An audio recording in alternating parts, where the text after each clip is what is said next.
सर्वप्रथम नमस्कार.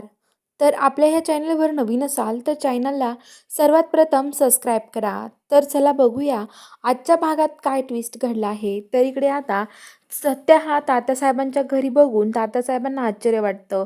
सत्य हा मंजूशी बोलत असतो आणि अचानक आता सत्या मंजूशी भांडायला लागतो आणि मंजूलाच कळत नाही नेमकं सत्याला काय झालं आहे.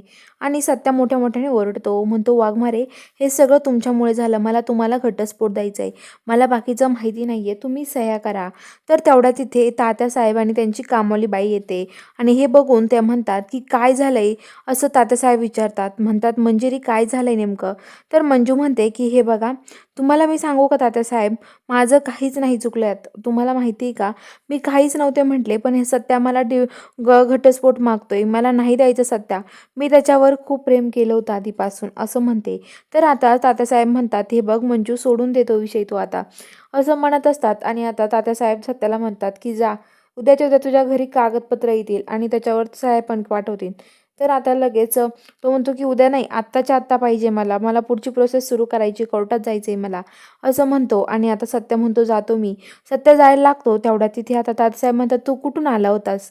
तर आता सत्य म्हणतो की मी का, गॅलरीतून आलो होतो. तर तात्यासाहेब विचारतात, गॅलरीतून का आलास तू?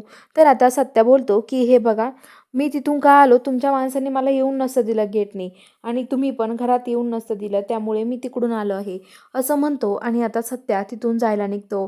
तर आता सत्या बाहेर चाललेला असतो तेवढ्यात मंजिरीला फोन करतो बाहेरून आणि मंजू पण त्याच्यासोबत गॅलरीतून बोलत असते. तात्यासाहेबांची मुलगी म्हणजेच पूर्वा पाटील तिकडून येते आणि ती ह्या दोघांचं सगळं बघून ती आतमध्ये येते आणि म्हणते, डॅडी साहेब बाहेर काय चाललंय हे सगळं? तर ते म्हणतात, कुठं काय चाललं, सत्या इथे आला होता ना, ती विचारते. तर आता तात्यासाहेब म्हणतात की हो आला होता, तो आता मंजूला डिवोर्स देणार आहे, त्यांचा घटस्फोटसाठी आला होता. तर आता ते म्हणतात की घटस्फोट नाही, ते दोघांचं प्रेम होतं चाललंय, बघा तुम्ही एकमेकाशी फोनवर बोलतायत ते दोघे जण तिथे, असं म्हणत असते. तर चला बघूया आता पुढील भागात नक्की काय ट्विस्ट असणार आहे.